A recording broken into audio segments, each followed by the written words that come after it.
Puntahan natin dito mga Q. Total nandito na tayo. Explore na natin tong lugar na to guys. Ayan. Parola pa rin to ah. Ayan, Sitio Parola. Yan, part pa rin ng Barangay Fatima. Ayan. Nakakatakot. Daming kahoy oh.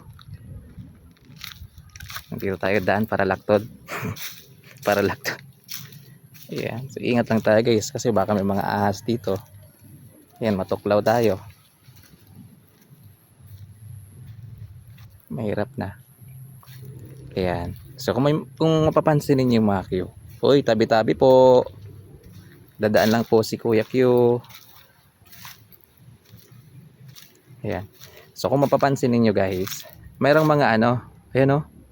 Mayroong mga pader. Yan, di ba? Pader. Eskwelahan daw dati yan eh, mga Q. Tama ba? Ayan oh.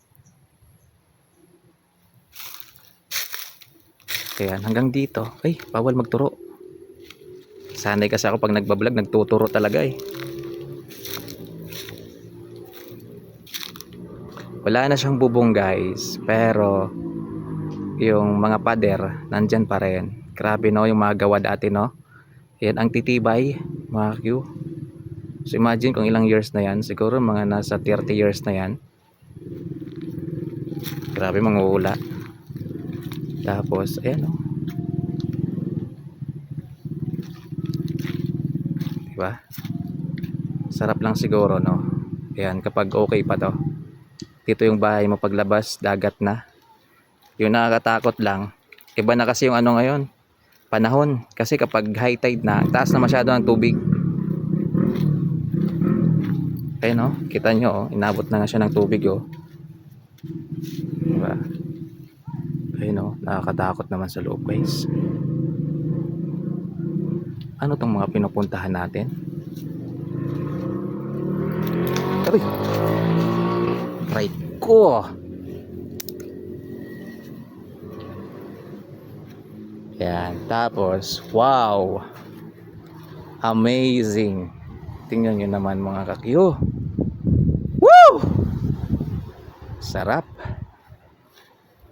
Sarap sumigaw dito guys.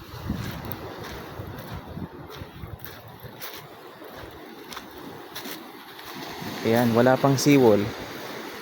Ayan o. Ayan, pwede dito magtayo kayo dyan ng tent. Ayan, tapos ligo kayo dyan o. May mga time kasi mga Q na as in maganda ho talaga yung dagat. Walang kaalon-alon. Ayan, kita nyo yung mga bundok-bundok na yan guys. Lahat po yan hindi akin. Ayan.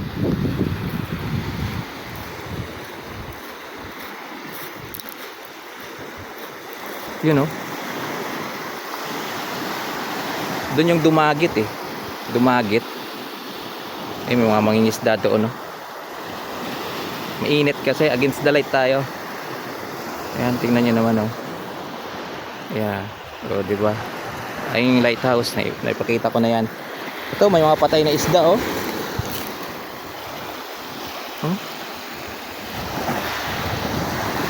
O, diba? Ganda. Sarap dito pag ano, walang init.